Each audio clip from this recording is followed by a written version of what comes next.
Testing, testing, witness mic check, audio check for the reporter. What's your levels? Your mic gain? 50? Okay, I was gonna say, that's really hot, okay. And your head? I turned it way down. Yeah, and your headphones, right below it? It's at 34. Sounds good.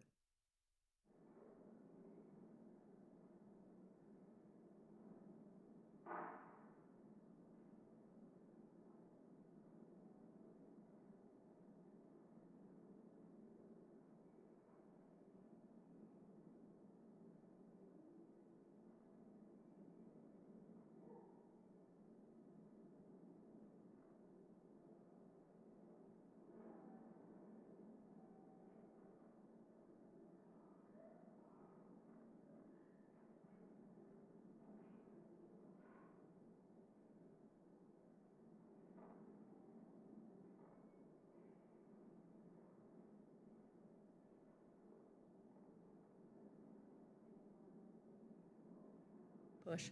Testing, testing. 1, 2, 3.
Okay, we've got a busy schedule this morning for everyone, so let's, the Subcommittee on National Security, Illicit Finance, International Financial Institutions will come to order.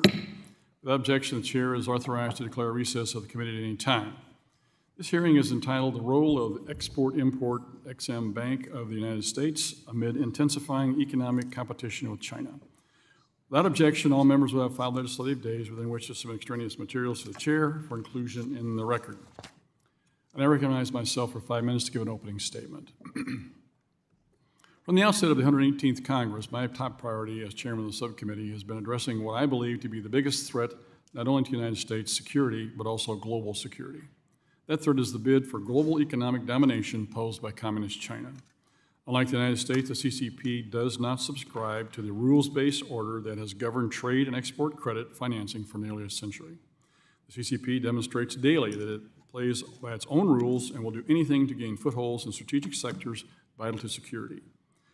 China's highly aggressive actions in exports of credit financing blend beyond economic advancement and are clear in effort to enhance its global power and economic might. It is critical the United States compete and win in this arena against China.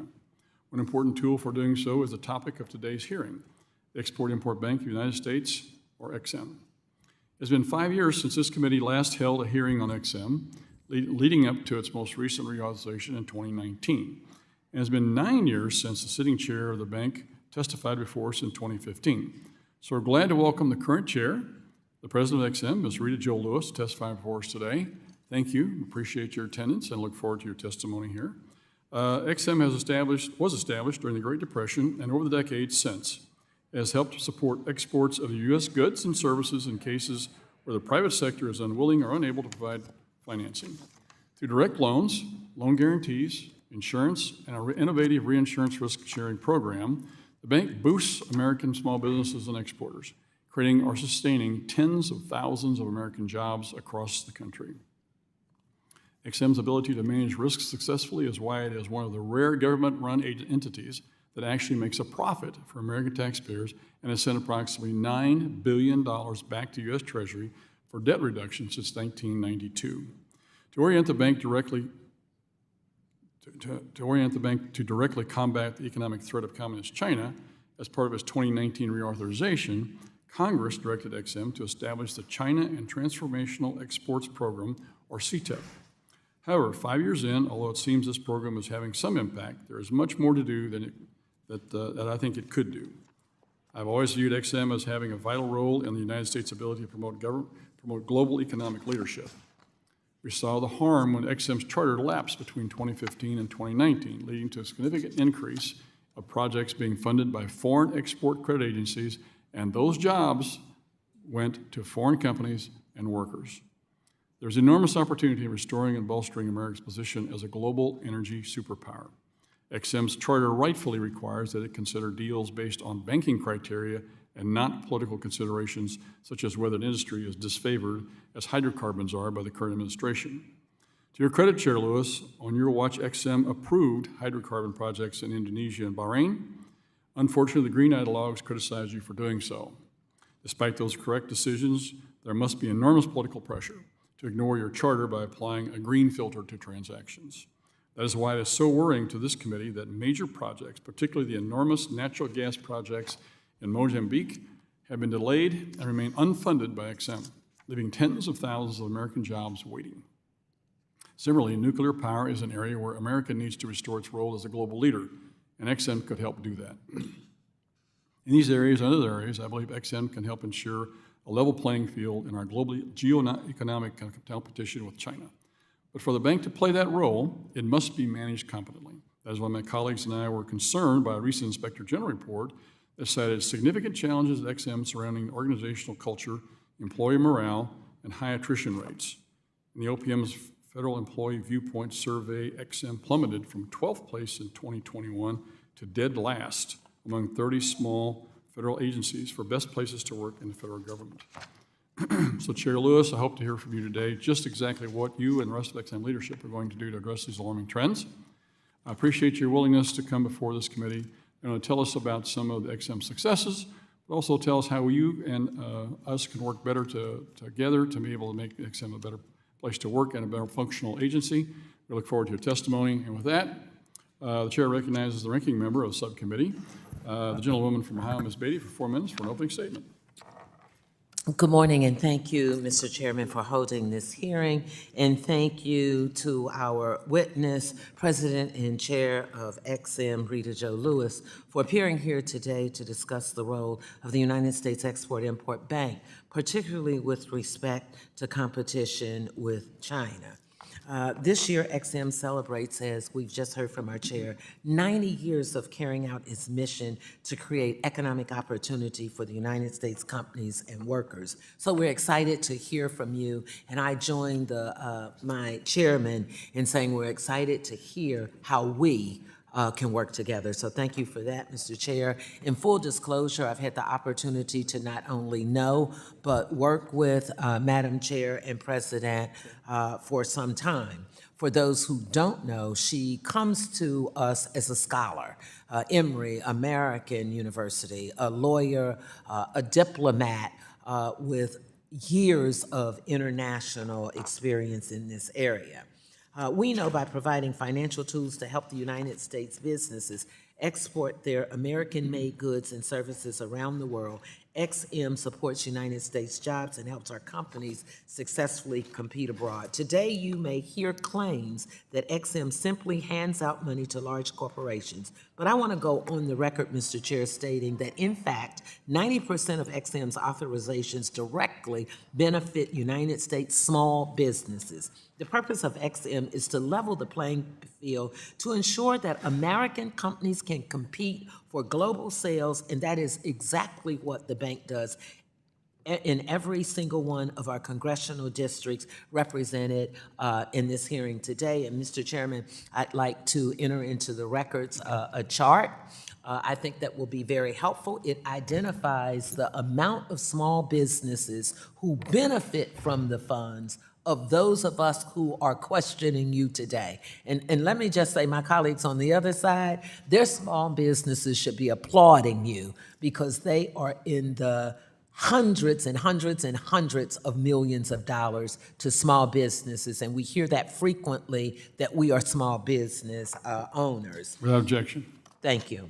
Under your leadership, Chair Lewis, the Export-Import Bank has committed to advancing diversity, equity, inclusion, and accessibility, and cultivating a diverse workforce at the bank and identifying ways to support women-owned, minority-owned, rural, et cetera, et cetera. The Export-Import Bank is critical to ensure the United States can effectively compete with China. The China and Transformational Exports Program supports U.S. exporters facing competition from China and ensures that we continue to lead in the 10 transformational export areas, including AI, renewable energy, fintech, and semiconductors. By fostering American innovation and expansion into global markets, XM enables the United States company to go toe-to-toe with foreign rivals, resulting in more export and more well-paying jobs in cities across the countries. Unfortunately, some of my colleagues across the aisle have fought the reauthorization of XM despite historically strong bipartisan support for the bank. Eliminating XM as proposed by some extremist agendas like Project 25 will only harm our nation's small business and hamper our efforts to compete against China.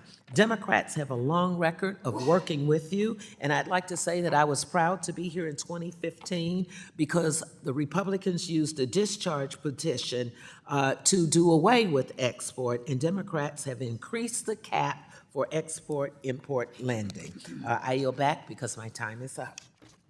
General Yelley has time expired, and I want to thank her for the comments with regards and putting into the record the amount of small businesses that are helped by XM. I always call XM the small business bank because technically, even if you help a big business, it takes lots and lots of little businesses to be able to provide the parts and the service to that big business to be able to make this all work. So there's a ripple effect that affects lots and lots of small businesses, and we have the chairman of the Small Business Committee with us today, and I'm the vice chairman of that committee and proud to do so as well. So it's a really, really big deal to have you with us today, Ms. Lewis. And so with that, we welcome the testimony of the Honorable Rita Jo Lewis, Ms. Lewis is the president and chair of the board of directors of XM Bank. The ranking member did a great job of giving us an overview of your past and present accomplishments and your academic record. And so with that, we thank you for taking time to be here. You'll be recognized for 5 minutes to give an oral presentation of your testimony. Without objection, your written statements will be made part of the record. Just a little quick overview, a tutorial here on the light system. When it hits red, that's the stop sign. So, and we will, when you hear me like that, so if we can kind of wind up your answer to whatever, we'll move on. We will, as we indicated earlier, try and adjourn at 10:30 here as a result of votes being called. So with that, Ms. Lewis, you're recognized for 5 minutes. Please turn on your microphone. Ms. Lewis, there we go. And pull the microphone close to you, please. And that box does move, so just pull it close to you so we can. Chairman Newton-Meyer, Ranking Member Beatty, members of the subcommittee, thank you for inviting me to testify on the Export-Import Bank of the United States, XM's role in intensifying economic competition with the People's Republic of China, known as the PRC. We hear from our partners and clients on a day-to-day basis about the economic challenges posed by the PRC's actions. This committee's concern about competition from the PRC was instrumental, as you know, in establishing the China and Transformational Export Programs, our mandate, which is now a part of XM's historic 2019 reauthorization. Through CTEP, XM supports U.S. manufacturers and exporters facing PRC competition and advances Americans' comparative leadership across 10 transformational export areas. As you know, XM is the official export credit agency of the United States. Its congressionally mandated mission is to support U.S. jobs by financing or facilitating exports. The agency does this through our direct loans, loan guarantees, and insurance programs in cases where the private sector is unable or unwilling to do so. A lapse in our charter, a lack of quorum on the board of directors had a devastating impact on operations, staffing, and morale. But during the 4-year period when XM was precluded from authorizing transactions greater than $10 million, competitors like the PRC and other Asian, Canadian, and European countries stepped in to fill the void. Our team has worked tirelessly to revitalize, restore, and rebuild XM's reputation as a reliable partner. In FY 2023, because of the dedication of our talented workforce, XM supported nearly $8.8 billion in authorizations, a 67% increase over FY 2022, and supported an estimated 40,000 jobs across the country. Of the nearly $8.8 billion in total authorizations last year, $2.4 billion, or more than a quarter, supported our CTEP mandate. The value of CTEP transactions is significant. Since my arrival in February 2022, CTEP authorizations have jumped from $253 million in FY 2022 to $2.4 billion in FY 2023. And at this point in FY 2024, the dollar amount in authorized CTEP transactions is greater than at this point last year. In total, XM has approved $3.6 billion in CTEP transactions. So you may ask, what does countering competition with the PRC look like in practice, and how has XM used the CTEP mandate to counter it? Here's just one example. This past November, XM's board approved the $169 million direct loan to Beta Technologies, a small business in Vermont that manufactures electric power aircraft. The direct loan will finance the expansion of Beta's manufacturing campus and help U.S. manufacturers compete with the PRC for this emerging industry. The transaction also falls on the XM's Make More in America initiative, or MMIA. American industries produce goods, services, and technologies that compete and win in global markets on quality, innovation, and life cycle price. But when the playing field is not level, U.S. exporters are disadvantaged when competing in foreign markets. The PRC's industrial policies hamper and harm the ability of America's exporters to compete on fair terms in the global marketplace. We are laser focused on the challenge posed by the PRC and the need to ensure a level playing field for U.S. exporters. We are using our tools like CTEP and MMIA to address this challenge. It's fair to say we want to do more and we can do more. Our CTAP transactions are still subject, though, to XM's 2% default rate cap. Suffice it to say, the default rate poses a significant challenge to XM's ability to support U.S. exporters. China's XM and the PRC and other lenders, export lenders, are not bound by these constraints. We are seeking a default rate cap exemption for CTAP transactions. This will allow XM to compete more aggressively against the PRC and embrace higher risk technologies and markets.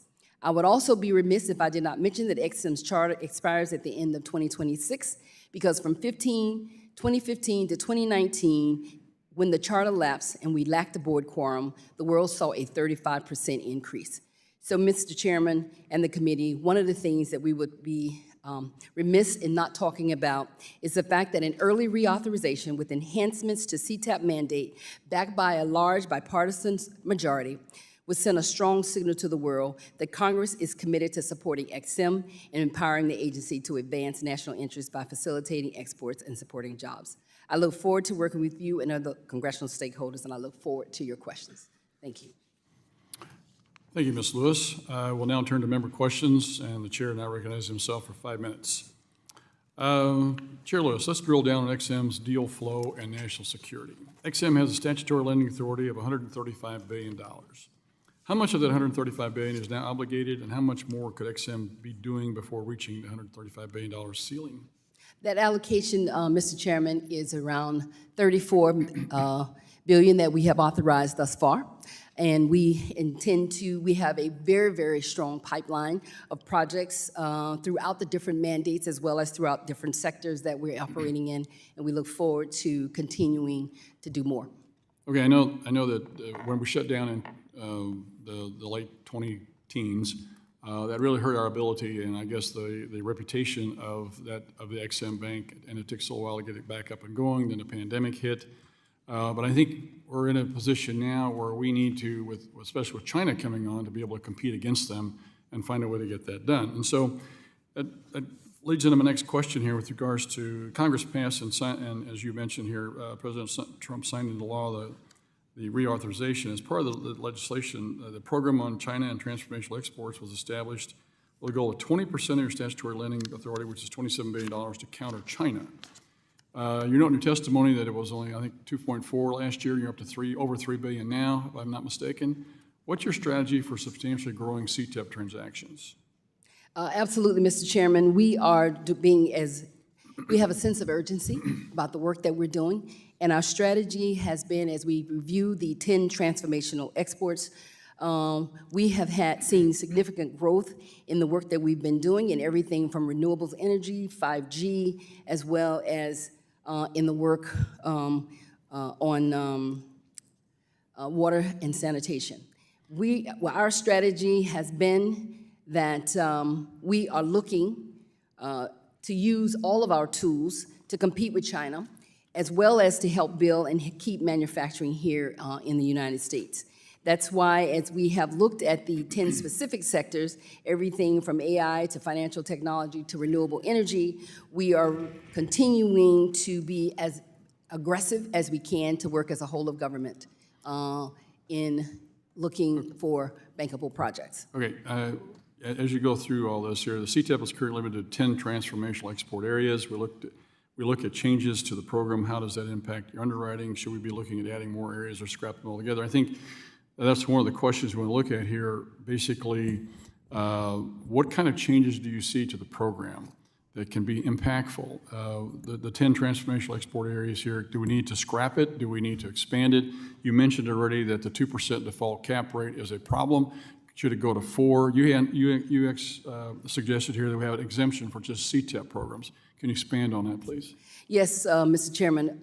Also, no other ECA that we are aware of, and definitely not the PRC, has those types of constraints on them as it relates to a default rate. One of the things that, as I mentioned in my testimony, we are definitely seeking a CTAP carve-out, as well as appreciating the opportunities that come before this body about early reauthorization. We believe that that carve-out will continue to help us level the playing field because we still have numerous statutory parameters that other ECAs do not. Well, I appreciate that, and I think one of the things we need to look at is this green lens that you have to look through every project from has got to be forgotten about. We got to look at the value of that project with regards to our ability to impact jobs here at home and across the world, and a leadership position that we can be in. I'd be remiss if I didn't mention or discuss for a few minutes here the report from OPM. It's very alarming, quite frankly, Ms. Lewis, whenever best places to work, you go from 12th to the bottom. And this committee has oversight of FDIC, and the FDIC just had a scathing report in which it had documented cases of racial discrimination, sexual discrimination, and even a rape, where it was and with regards to some of its employees and some of the training facilities that they were located in. That is disturbing when you're that low. Can you tell me what's going on, what your plans are to fix the problem? Thank you, Mr. Chairman, for that question. One of the things that I say on a repeated basis is that human capital is our greatest resource. And one of the areas that I was very intense on after being confirmed and prior to confirmation was to really review where we were as it relates to staff morale, where we were in terms of an agency. As I have begun to study that, XM, and being there now, XM, if I look at the FEB scores that were started back in 2005, we have always been at the lower 1/5 of the category. And so that data was telling me that there was some systemic historical challenges, and there are opportunities for us to do more. One of the things that immediately I began to do was to hire human capital. Ms. Lewis, I'll let somebody else answer the question again, and you can do some further elaboration. My time is up. With that, we'll go to the gentlelady from Ohio, the ranking member. Ms. Beatty is recognized for 5 minutes. Thank you, Mr. Chairman, and thank you, President and Chair. Just for the record, I want to make sure in my opening statement when I said I was proud to be here that that got associated with when we reestablished the XM under Ranking Waters' leadership after 7 years. It may have gotten mixed in with something else. But for my first question, let me continue with what the chair is saying, because he is correct how we felt about FDIC and what was happening there. So I'll give you some time to finish your statement on that. Madam Congresswoman, one of the first things we also did was to bring in an outside, one of the big four, to work directly with our leadership team to improve the unity and leadership levels with focus on training and development. We hired in more than 5 years, we had not hired a permanent chief human capital officer, and we have done so. We also have hired a new chief management officer. We have redoubled our efforts around training and development, launched our first form of mentoring program, enhanced our affinity programs, expanded individual benefit programs. We are working extensively on next generation of leaders and ensuring that our next senior level officers are prepared for the future. We have conducted over 3 off-sites retreat, not just with the senior managers, but with all of our managers, which encompasses about 60 of them. We have required individual departments to host off-site retreats for their teams. And so we know that change may be slow to occur, but I do believe that we are moving in the right direction. That's what I was going to ask you if you think. And let me just remind people, you've been there for how long? About 2 years. For 2 years, and you said in more than 5. So some of this, I think I'm safe in saying you acquired from past, and it sounds like you at least have a plan, and they're bringing experts from the outside to deal with you. So I am sure you will be asked in later time about that again. So I applaud you for recognizing and not denying that there is an issue, and I think that's the first step. Let me also go to the next question. There's been some discussion about increasing XM's default cap from 2% to 4%. Many of my colleagues have put together legislation that would do that. Can you expound on or explain how this change could positively, if so, impact your work and your capacity to carry out your mission? Absolutely, Congresswoman. We are seeking a default rate cap exemption for CTAP transactions. We believe it will allow XM to compete more aggressively against the PRC and embrace higher risk technologies and markets. When you look at what hampers any other agency, no other U.S. government agency has that cap, no other foreign credit agency, and definitely not the PRC that we are aware of. We know that with XM sunsetting in 2026, early reauthorization would signal that market and U.S. exporters that XM is for them, in it for them for the long term. So getting that default rate cap and that carve out for CTAP would be exceptional and significant. Thank you. One last question I may be able to squeeze in. Chair Lewis, XM's authorization is going to expire, and you've said that in your opening remarks, December 30th, 2026. And reauthorization will be necessary prior to that date, if you've said. And let me again say to all who are here and some who may not have been here as long as the chair and I, this has always been a bipartisan for most of the time that I have been here. So can you take my last minute to share or say, are there any potential long-term challenges facing XM that Congress should consider in reauthorizing your agency? Congresswoman, thank you. Also to the committee, we have always operated in a bipartisan way. Chairman Bacchus, who used to be the head of this committee, sends his regards. He's going to be with us later today. He could not be here right now, but he's on his way to Washington. The continuation of the seeking of the relief for the CTAP carve-out, the early reauthorization, is the areas that would be of significance to support jobs, help our companies level the playing field, and help us compete with China. Thank you, Mr. Chair. I give you back 7 seconds.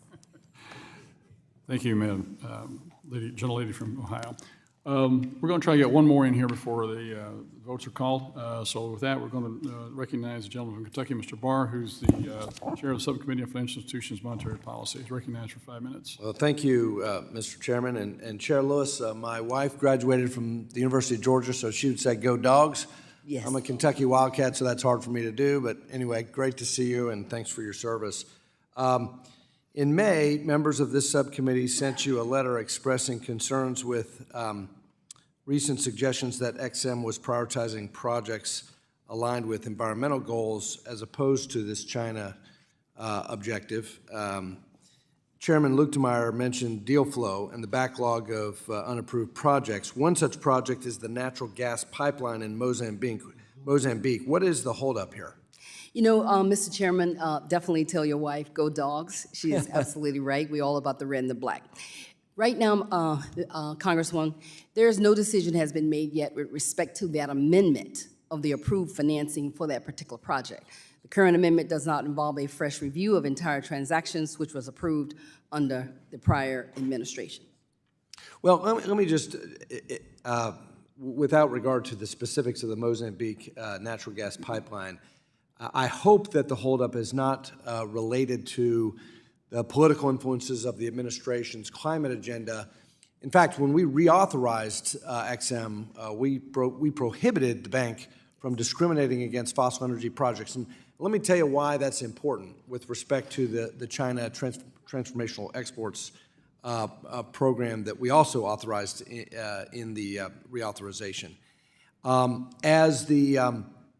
As the independent task force report from the Council on Foreign Relations demonstrates, since the creation of the Belt and Road Initiative, billions of dollars in Chinese funds have flowed toward fossil fuel projects around the world. Now, it's great if the United States can offer clean energy projects as an alternative in lesser developed parts of the world as a tool to counter Belt and Road.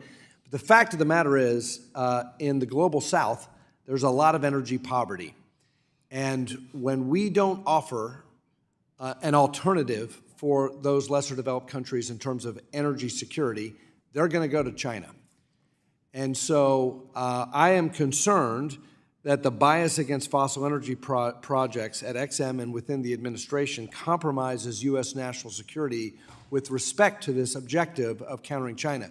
Can you speak to that, and can you commit to this committee that that the administration's climate agenda will not compromise our efforts to combat Belt and Road? You know, Congressman, we know as XM, we're not an island separated from the politics of the broader government. However, we believe that there is an important role for XM to play to support all industries and workers in our country, but we have to do it also in accordance with the statutory, regulatory, and policy requirements that Congress has laid out for us. Congress has been very clear about the non-discrimination clause in our charter, and we take that to heart. But to further your comment on Moz, the amendment request, just so you know, is being processed in compliance with XM's standard policies.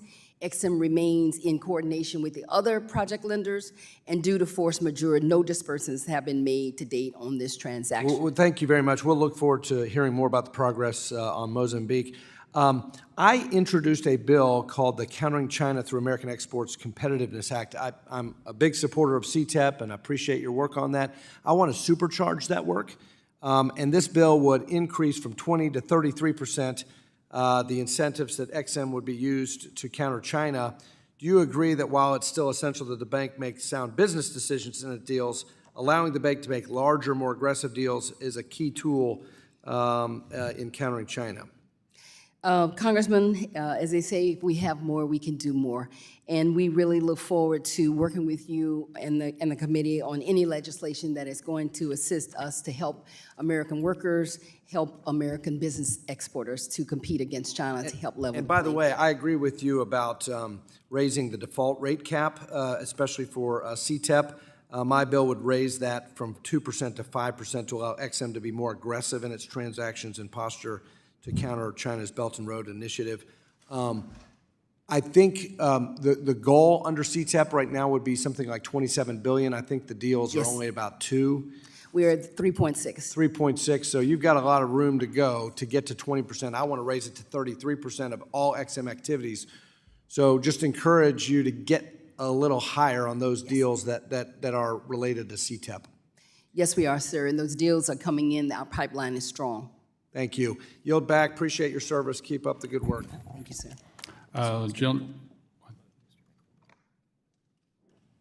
Gentleman yields back. With that, we go to Mr. Nichols from North Carolina, and he's recognized for 5 minutes. Thank you. Thanks so much, Chair Lewis, for being here today. Enjoyed talking with you earlier. The Export-Import Bank plays an essential role in assuring American competitiveness around the globe by providing American companies with the financial tools necessary to export their goods and services globally. We can compete directly with China's aggressive trade practices while boosting American manufacturing jobs. One area where the Export-Import Bank has the potential to be extremely influential is nuclear energy exports. The export of U.S. civil nuclear energy technology is important to our national security, our economic security, and most importantly, to fighting the climate crisis around the globe. Governments around the world are shifting policies towards nuclear energy, and the U.S. must be the leader in this space. Unfortunately, Russia is the world's dominant global nuclear supplier. Russia's state-owned nuclear energy conglomerate currently has 70% of the worldwide export market for new reactor construction. The Chinese nuclear industry has said that China could build as many as 30 nuclear reactors around the world abroad, worth $145 billion by 2030. Russia and China both funnel endless resources into nuclear exports for their geopolitical influence. Meanwhile, U.S. companies are competing against foreign governments without meaningful support from the federal government. The United States of America cannot fall behind. That's why I'm drafting legislation to jumpstart nuclear financing at the Export-Import Bank, and have a two-part question for you. What do you think of my proposal, and would you support these policies? So that's what I'm going to get to in a sec here. What role do you think the Export-Import Bank could play in financing nuclear energy if the default rate limit was permanently raised from 2% to 4%, and if civil nuclear facilities were included in the China and Transformational Exports Program? And again, would you support those policy proposals?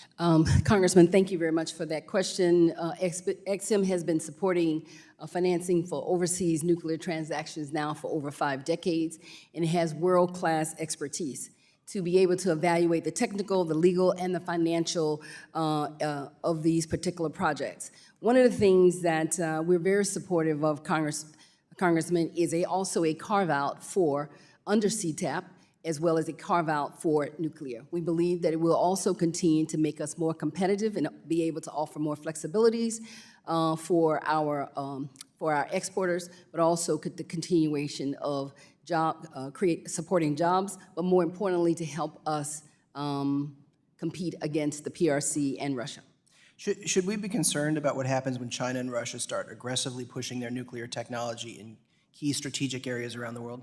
We should be concerned, but I'm going to let our State Department take that question when they come before you. But one of the areas specifically as it relates to XM, we want our manufacturers to be able to compete, but not just compete to win. We want those products to be American made. We do not want our manufacturers to lose, and that is why we are so aggressively in this space. And if you've seen the work that we've been doing over these last couple of years, very much being aggressive around not only the large nuclear reactors, but the work that our companies are producing, manufacturing around small nuclear reactors. I want to do a lot more to help improve the mission. The Export-Import Bank has the experience and expertise to approve highly complex transactions like civil nuclear exports. Given the demand in this space, does the agency have the resources and staffing to do the business development, underwriting, and legal work needed to manage these transactions? And that's why a carve-out, Congressman, could be so important for us under CTAP as well as in the nuclear space. We are also working very closely with our partner and our allies on co-financing together. We're working very closely in our entire United States government. We believe that it is the combination of all the work that we'll be able to do, we'll be able to see our exporters not only compete, but also to win and be able to help with the tools we have to level the playing field to be able to win against China and Russia. It's clear that we're falling behind. China is a decade or more ahead of the U.S. in its ability to deploy nuclear reactors at scale. Given that China has 3 export credit agencies supporting its geopolitical ambitions, do you agree that the U.S. must work to level the playing field? Absolutely, Congressman. These deals that you're speaking of are very large, and we need the types of flexibility that only this committee can be able to afford us. And we really look forward to working with you on your legislation. Thanks so much, and I look forward to working closely in a bipartisan way with my colleagues on both sides of the aisle to get this done. Thank you. Gentleman yields back. The votes have been called, and in my discussions yesterday with the floor leader, he indicated he is intent on getting the 20 minutes for the first vote, and after that, he will start closing the board. So because of that, we're going to call a recess here. Ms. Lewis has agreed to stick around. For her purposes, we got 21 votes, which should take about an hour and a half roughly. So if you come back in the neighborhood of noon, we'll be back here as soon as votes are over. With that, the committee is recessed.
Okay. The committee will be back in session, and appreciate the witness, Ms. Lewis, sticking around. Apologize for the interruption, but welcome to our world. This is the way we operate every day. But with that, let's go to the gentleman from Texas, Mr. Williams, who is the Small Business Committee Chairman, is recognized for 5 minutes. Thank you, Mr. Chair, and Madam Chair, thank you for being here today. Compared to other export credit agencies and international financial institutions, the U.S. EXIM Bank tends to move slower when approving deals. The EXIM approval process can take over 6 months, and in some cases, over a year. However, other countries like China are approving deals more quickly, which allows them to undercut Western export credit agencies. I understand the importance of taking the time to vet deals. I'm in the financing business myself, but I am concerned that the U.S. will be overlooked if our approval process is known to be slower, which puts us at a competitive disadvantage in China. So, Madam Chair, what is EXIM doing to improve deal approval timelines and ensure the bank remains competitive with its counterparts? Yes, Congressman. One of the things that we have been able to definitely do is one of the things we realize is that our internal controls, which are very critical for any financial institution, we have been working to understand where we are in our processes and to move them quicker. We've also hired a Big Four to really help us revamp our internal controls procedures so that we can stand up as a, and we're also standing up an independent new ethics division. We know that our deals may take a little longer, but we want to make sure that we are continuing to do the work that Congress asked us to do in protecting the taxpayers, and that's why our due diligence may take a little longer, but we're doing what we can to move things faster. Well, that's important, and thank you for doing that. Furthermore, it seems that the approval process has become even slower for fossil fuel-related projects as EXIM has come under pressure from environmental groups. Now, we cannot allow foreign adversaries like China to gain a competitive advantage over the United States because the administration is restricting projects based on politics. So, Madam Chair, do deals in certain sectors take longer than average, and if so, which sectors and why? These, as you said, Congressman, I want to speak specifically to that. You know, we believe that at EXIM, we have a very serious role to play, especially in that industry. And to support, as you know, we support all industries and workers in our in accordance with the statutory, regulatory, and policy requirements. But one of the things is that we review each deal on its merits. We stay in close contact with all parties involved, and we're working through a lot of these deals are major project finance deals, and they have oftentimes some very serious security concerns. And with that, a lot of our underwriters do not have the clearances, but we are being very clear about those that do to make them understand that we are taking the responsibilities to look at all of these deals closer and make sure that we don't have any perceived delays. Well, and they don't need to be based on certain related projects that may not fit this administration. So let me just ask this. Could you provide, I'm going to ask you a question here, could you provide the committee with a list of deals that have taken more than a year to consider? We can work with your staff and the committee on that, yes. Okay, if you would do that, that'd be great. Now, China's Belt and Road Initiative has expanded its influence globally through massive infrastructure investments, raising concerns about the strategic and security implications for the United States. The Belt and Road Initiative has been criticized for creating debt dependencies for participating countries and increasing China's geopolitical leverage. As the U.S. seeks to counter China's influence, we face the challenge of competing effectively without adapting similar authoritarian or state-driven practices. So, Madam Chair, how does the Export-Import Bank plan to mitigate these risks and offer competitive alternatives to countries considering China's Belt and Road program? Well, Congressman, thank you so much for the question, because we believe that we are working very aggressively to institute our China and Transformational Export Program. We've also, from the board, modernized our content policy as it relates to 5G and other transformational exports. And also, we believe that using tools like Make More in America to help build and keep manufacturing here in the United States is one of the big areas that's going to be transformative to help us compete with the PRC. I've got a real short amount of time here. I'll ask you real quick. Has the number of vacancies in key positions hindered the EXIM Bank's ability to support U.S. exporters? We've been working very aggressively with a new Chief Human Capital Officer and a Chief Management Officer to fill all of our vacancies, and we've been moving very aggressively on those. Got to have people. I yield my time back. Gentleman yields. With that, we go to the gentleman from Pennsylvania, Mr. Muser, is recognized for 5 minutes. Thank you, Mr. Chairman. Thank you very much, Chair Lewis. It's, of course, crucial to understand the importance of the Export-Import Bank's role in supporting American businesses abroad with China and Russia, has been stated many times here. Financing global projects in an aggressive manner, XM is an important tool to help American companies, that's clear. Your approval of significant fossil fuel projects in Indonesia and Bahrain demonstrates XM's capacity. However, we need a commitment to remain project neutral, especially concerning the $18 billion in LNG projects in Mozambique and New Guinea.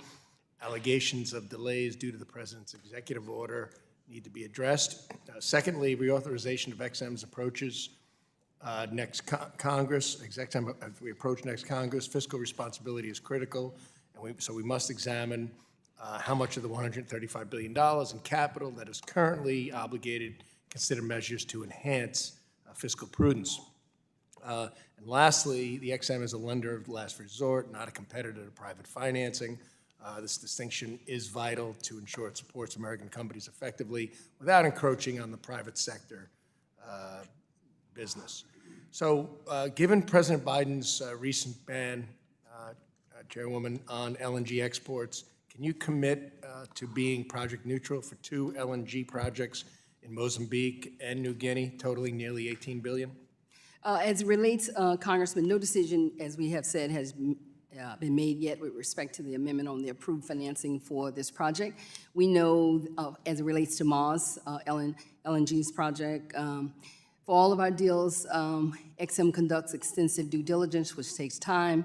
And although not being a national security agency, there are so many individuals that we have to continue to conduct due diligence with. And because of all the geopolitical issues surrounding a lot of the projects, we work very closely with interagency partners. However, one of the things is, as you know, Congressman, when the committee instituted a non-discrimination policy, we understand that we write to our standard of reasonable assurance of repayment, as well as we work extremely hard to support all industries and to make sure that we uphold in all of our underwriting the statutory, regulatory, and policy requirements. Okay, thank you. My guess is, though, you must be a little frustrated at that, to improve the deal approval timelines so the bank remains competitive, particularly against, the Belt and Road and such? Absolutely. There are some of the projects that have been no fault of XM's from a delay perspective. There are others that have, all of them, ones I think you mentioned, have security concerns, and we would really love to have an opportunity to come speak with you or any member of the committee to discuss where we are in any of those projects. Okay. So reauthorization for XM is going to come up next Congress. So your XM's lending leverages taxpayer dollars, of course. Fiscal responsibility is critical. Of the $135 billion XM's available capital lend, how much is currently obligated? About $34 billion. Okay. And we have a very strong pipeline, Congressman. Okay. And you currently have this 2% cap on percentage of loans that can default before heavy penalties. Is that, where do you stand on that? What's your feeling about that? Well, one of the things that we have been in discussions about the asking for that carve-out for CTAP, as well as it's important for us to work with all of you to understand that no other ECA or no other, especially the PRC, does not have that type of constraint. But we are very clear that working to level the playing field is very important, and so getting a carve-out on the default rate during reauthorization would also be very important for us. Okay, what is it now? What are you writing off? What is the default rate? It's about 1.012 right now. Okay, good. Yes. That's excellent. All right, can you offer anything else as to your thoughts on what improvements or projects or something else that's top of mind with the Export-Import Bank and why you believe it's such an effective tool and something you're proud of? We're very proud of the fact of the CTAP mandate that Congress awarded us. We're very proud of the fact that we have instituted a new program called MMIA, which is Make More in America, to help build and keep manufacturing right here in the United States. We believe that the combination of CTAP and MMIA as additional tools Thank you, allows us. Chairwoman. I'm sorry, I'm out of time. I yield back, Mr. Chairman. Gentleman's time has expired. With that, go to the gentleman from Illinois. Mr. Foster is recognized for 5 minutes. Thank you, Chairman Luetkemeyer, and thank you for joining us today, Chair Lewis. Since 2014, the EXIM Bank has helped companies in Illinois export roughly $6 billion in goods, including nearly $100 million in my district alone. You know, the Chicago metropolitan region just celebrated its 11th straight year of being the #1 region in the United States for businesses to locate into. And many of these businesses are high-tech manufacturing businesses, and many of them reshoring jobs to build more in America. You know, it's been a long-term success, I think, frankly, in large part due to the high-skilled union workforce that you can get in the Chicago metro region. And this is also a subject very dear to my heart because, as you may know, I'm actually one of the few manufacturers in the United States Congress. When I was 19, my little brother and I started this company that manufactures the majority of theater lighting equipment and exports a big fraction of what we do. So we understand all the stress that U.S. manufacturing has gone through over the last 30 years, and I really thank you for your role in mitigating that. And out of the 241 projects that EXIM has supported in Illinois, I'm really happy to see that nearly 3/4 of them have been from small businesses, okay? Early in this administration, the EXIM restarted its new business development and outreach division to engage American companies about the services that your bank can provide. So since restarting that effort, how has the EXIM Bank been engaged with companies across the country that may benefit from the assistance it provides? Because not every business that knows that you exist and the help you can provide. Well, we appreciate the question, Congressman, and we appreciate the committee continuing to work with us throughout state and localities, especially in the state of Illinois. We met with, at Select USA, we just met with the governor's team talking about new products like MMIA. And we are really looking forward to the complementary work that we can do between CTAP and our Make More in America initiative. Yeah, thank you. And I just want to encourage you to reach out more to the small businesses everywhere because some of them know, and the ones that know are very enthusiastic about your program, and most of them just sort of look at you blankly when I go and talk to chambers of commerce throughout the 8 counties that I represent. Now, in the 2019 reauthorization of the EXIM Bank, Congress established the China and Transformational Exports Program, which aims to counter subsidies and finance provided by the government of China and advance U.S. competitiveness in key industries around the world.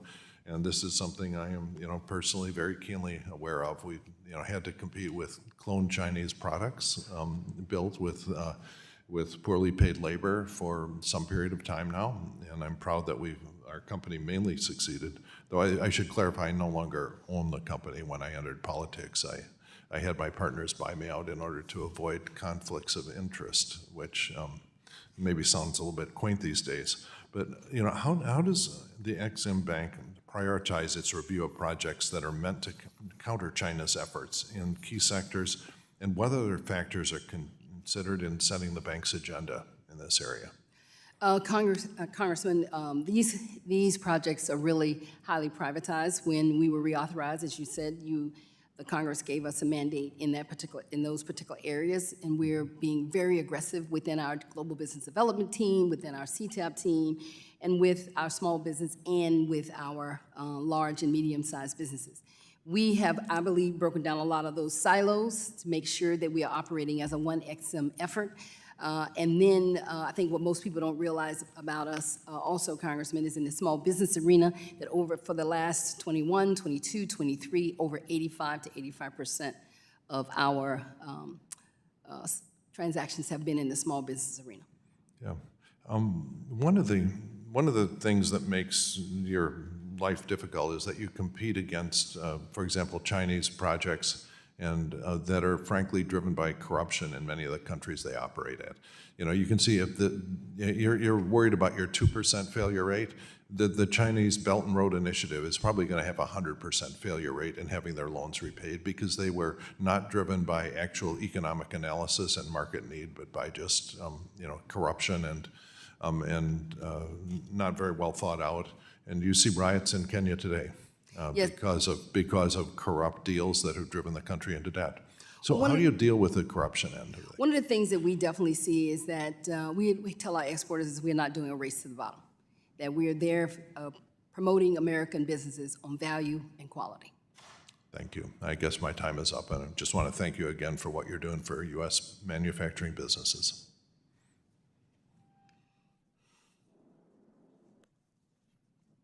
Gentleman yields back.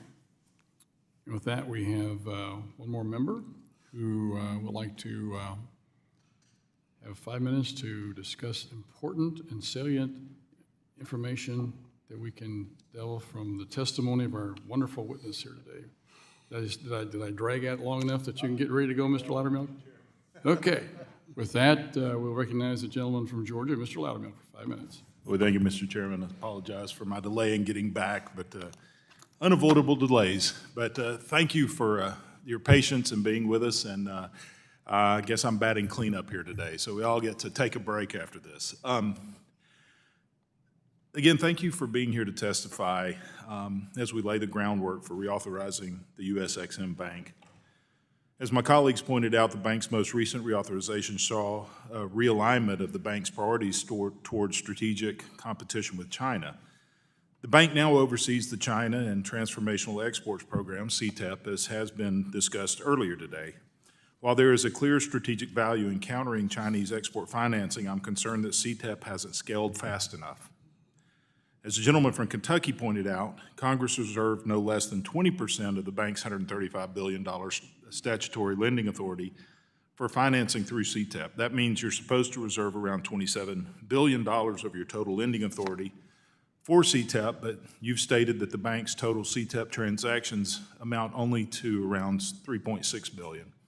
Could you explain in more detail why this is the case? One of the things, Congressman, thank you for that question, is that some of these transformational exports are not really conducive to debt financing. Some of them are in nascent industries. However, what we have seen in the last year, and definitely in the last year and a half, is an uptick in the specialty areas, in some of the, not specialty, but in some of the transformational areas, especially around biomedical, energy efficiency, wireless, and renewables. And we are continue to not only drill down in those areas, but to look more broadly at the transformational areas to see how we can offer up our tools to assist U.S. businesses to compete and win. So you mentioned earlier a strong pipeline of projects, but we'll want to see strong signs of momentum if we're going to reauthorize the bank in the next Congress. So could you briefly share how you plan to scale up that statutory CTEP authority? Absolutely, Congressman. We have issued, what we have is letters of interest, over 186 of those. We think that in this particular time period, those letters of interest have been issued primarily in the energy storage and wireless communications sector, but this gives us a first review of looking at those particular projects. It also gives us an opportunity to develop those relationships and to do the type of engagements that's going to be needed. And those, we see those as interests being very important. It sends a signal to the market, and it also gives us an opportunity to convert many of those to actual projects. Okay, thank you. During the last XM reauthorization debate, I saw the utility of the bank as a national security and strategic tool. But I was also sympathetic to some of the arguments from those opposed to reauthorizing the bank. I'm still concerned with striking the balance between aggressively countering China and maintaining XM as a lender of last resort, mainly so we're not competing with the private sector. And I think that is the concern of those that are in opposition to this. In your opinion, how do we balance those two priorities? You're absolutely right, Congressman. We need to always be striking that balance. And in striking that balance, one of the things that Congress is very clear about Ex-Im Bank is that we're supposed to be crowding in, not crowding out the private sector. We're supposed to be additional to any particular transaction. Those are the things that our underwriters write to as standards. But one of the things that we do know, Congressman, is that many foreign competitors, they get a lot of support from their financial institutions and from their governments, especially the PRC. That right now there are over about 115 export agencies around the world, and so if we're not there, Congressman, someone else, some other government is, and especially the PRC. Yeah, and we're in a different era than what maybe even our founders expected us to be in, especially with the heavily subsidization of competing nations. Just to shift a little bit, in your opinion, how should we calibrate a potential default rate cap increase to best balance aggressive Ex-Im financing with sound risk management while keeping the bank a lender of last resort? Absolutely, Congressman. Ex-Im celebrated its 90th anniversary. We think there is still so much more that we can do for our exporters to be able to use Ex-Im's programs. We believe that, as you know, no one gets any special treatment at Ex-Im Bank. All transactions are consistent with our legal requirements, our financial requirements, and our technical requirements. And we're going to continue to do that type of work to ensure that our companies can stay competitive, but not just be competitive, but also to win. All right, thank you. I yield back. Gentleman yields back. That would go to the gentleman from Iowa. Mr. Nunn is recognized for 5 minutes. Well, thank you very much, Mr. Chairman, Madam Ranking Member, for this. I want to appreciate President Liu for being here with us today. I think we all know that we are currently in a new era of global competition and that we are faced off with our greatest adversary here being China. And literally in this case, all the chips are on the table when it comes to this. Specifically, our challenges in the global economic leadership are very real. The U.S. possesses several critical tools, as we know, to remain a global superpower. The U.S. Import-Export Bank is one of those tools to support U.S. jobs, combat our adversaries, promote American economic influence, and in the last 10 years alone, the Export-Import Bank has helped generate nearly $250 million in economic value just in my home state of Iowa. So I want to thank you for your leadership on this, for our farmers' sake, our manufacturers, and for being here today to help keep America a leader in this era. So with this, President Liu, I want to speak specifically to the Chinese Communist Party's ownership in things like telecommunications, Huawei, ZTE, their investment in things like the deep water ports that we're seeing in South America, Peru specifically, economic corridors to Pakistan, bridges and roads being built in Cambodia. The list goes on, mineral extraction in Africa. China's Belt and Road Initiative, we all know, is targeted. It's penetrated a huge part of the economic globe, and it's an area where we need to be looking forward on how do we combat this and bring it on side. Could you provide, top-line ways the U.S. can help combat this and specifically prevent the CCP taking ownership of other countries?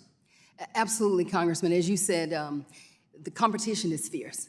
And we have the sense of urgency at Ex-Im Bank, especially with the mandate that you all have provided us and the new tools that we are creating and the new flexibilities that we're giving in terms of providing longer tenors and looking at the terms much more, having the ability to assist our companies. That's one of the reasons why we have been here to discuss how do we continue to level the playing field, and having that CTAP carve out and early reauthorization, we believe, is going to be very important. Good to hear. Let me ask this. Where's the Ex-Im Bank going, in the runway ahead? Where can we be most effective? I think we're most effective in this conversation that we're having today about CTAP. We are looking to continue to see how we can work with all of you so that the market is clear that Ex-Im is a stable institution, that Ex-Im has been revitalized, that Ex-Im has strong bipartisan support in its reauthorization. All of those are areas that I believe would be very important to send as a signal to the market that Ex-Im is not only back in business, but that we can also deliver results around the mandates that we are supporting, as well as supporting all sectors, large, medium, and small companies. And I think it's really important here, particularly when it comes to critical technologies, that we are playing in this space and sending a clear message to our competitors, particularly those coming out of Beijing. Now, I want to look back just a little bit and say, in 2019, the reauthorization made an impact, and we saw change in behavior. Do you see any of these same changes in behavior from, what the Ex-Im Bank is doing now that's helping us counter China's influence?